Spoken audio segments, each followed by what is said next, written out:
हमें आदत पड़ी हुई है वो एलोपैथी की टैबलेट की, कि सिर दर्द हुआ डिस्प्रिन खाई, गोली खाई, 15 मिनट में आराम। तो हमें लगता है कि सब चीजें जो गड़बड़ हमने 40 साल में की हैं, जो 15 साल 10 साल में गड़बड़ किया है, वो यूं ठीक होना चाहिए। गड़बड़ करने में आपको अगर 6 साल लगे हैं तो कम से कम 6 महीने तो दो उसको ठीक करने के लिए भी। क्योंकि परिवर्तन जो है वो अवतरण नहीं लेता है, परिवर्तन जो है वो धीरे धीरे डेवलप होता है, बड़ा होता है, जन्म लेता है, फिर उसके बाद मैच्योर होता है। तो वो परिवर्तन को जो लोग समय नहीं देना चाहते, और सबसे बड़ी दिक्कत तो यही होती है कि उस फेज में इंसान जो है वो इतने फ्रस्ट्रेशन में आ जाता है कि उसको लगता है कि अगर कुछ होना है तो यूं हो जाए, नहीं तो कुछ नहीं होता। होना है तो चमत्कार हो। अरे भैया, जो हमने खराब किया वो भी एक दिन में खराब नहीं हुआ था, उसको भी खराब करने में, रायता फैलाने में हमने कई साल लिए हैं। धीरे धीरे संयोग बने, लोग बने, गलत लोगों के साथ जुड़े, गलत बिजनेस में अटैच हुए, गलत वाइब्रेशंस मिली, गलत काम किया, वो बड़ा सारा सेहत खराब। ऐसे ही लोगों को लगता है कि यार एक दिन टेस्ट करवाया, वो एक दिन में टेस्ट की रिपोर्ट आ गई। अरे नहीं भैया, टेस्ट की रिपोर्ट एक दिन आई है, लेकिन वो पिछले 15 सालों तक जो आप यहां पर ये दिमाग को ढक करके बैठे थे अपने नेगेटिव थॉट से, ये उसका कंक्लूजन है। तो ठीक करने में 6 महीने तो दो, 10 साल लगाए खराब करने में। तो ये पेशेंस जो है ना सर, ये बहुत बड़ा रोल प्ले करता है। और यकीन मानो, ये पेशेंस जो है ये सिर्फ और सिर्फ एक चीज से आता है कि आपका एक विश्वास, आपका एक बिलीफ डेवलप हो जाए कि हाँ मैं ये कर सकता हूं। और ये बिलीफ कहां से डेवलप होगा? ये होगा कि किसी ने क्या दुनिया में ऐसा किया है।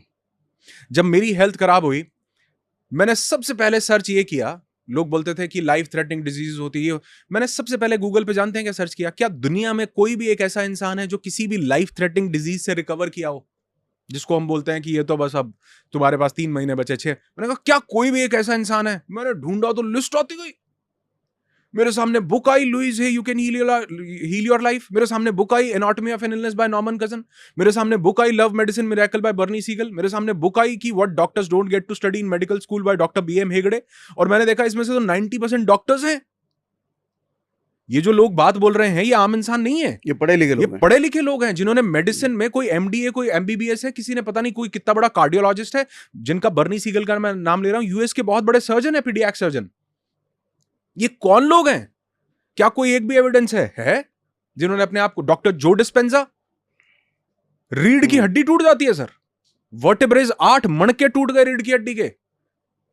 लोग, डॉक्टर बोल रहे हैं कि तुमको जो है सर्जरी करवानी पड़ेगी, नहीं तो पूरी जिंदगी पैरालाइज्ड हो जाओगे। डॉक्टर जो डिस्पेंजा बोल रहे हैं कि क्या मैं इसको अपने आप से नहीं ठीक कर सकता? डॉक्टर बोल रहे हैं कि नहीं, ये तो अगर नहीं ठीक करवाया तो या तो मर जाओगे या पैरालाइज्ड। उसने बोला ऑपरेशन करवा के क्या मैं ठीक? उन्होंने बोला नहीं, ठीक नहीं हो सकते, रहोगे सारी उम्र व्हील चेयर पर, लेकिन जिंदा बचे रहोगे, पैरालाइज्ड रहो, पैरालाइज्ड नहीं होगे, मतलब थोड़ा बहुत कुछ कर पाओ। वो महेश योगी जी को बहुत सुनते थे। ये कौन है? महर्षि महेश योगी हुए एक बहुत ऐसे व्यक्तित्व के धनी शानदार इंसान, स्वामी रामा को सुनते थे। स्वामी रामा एक ऐसे इंसान हुए जिन्होंने अपनी ब्रेथ के ऊपर काम करके पूरे अमेरिकन को चकित कर दिया था कि कैसे अपनी सांसों को रोक के मृत्यु की स्टेट में जाने के बाद उन्होंने, जब उनको क्लिनिकली डेड डिक्लेयर कर दिया गया, उसके बाद वो अपनी सांसों पे कंट्रोल लेके वापस आते हैं। और अमेरिका, आप गूगल कीजिए, आप इनके फोटोग्राफ्स, इनके वीडियो सब देखिए। और ये कोई बहुत पुरानी बातें नहीं बता रहा हूं कि 5000 साल पहले, 10,000 साल, अरे नहीं, तो 50, 60, 100, 150 साल पुरानी बात सारी आपको बता रहा हूं। ये थोड़ा खुल के बताइए। स्वामी रामा एक ऐसे शख्स हुए जो अपनी सांसों को कंट्रोल कर लिया करते थे। यानी हमारी सांसें हमारे हिसाब से नहीं चल रही हैं। हमारी सांस आप देखो बहुत ज्यादा छोटी हो चुकी है, बहुत छोटी।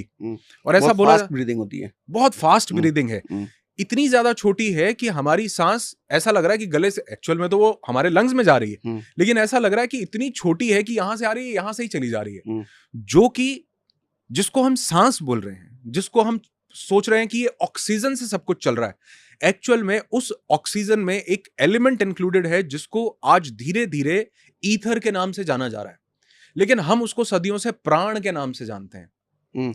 चाइनीज इसको ची के नाम से जानते हैं।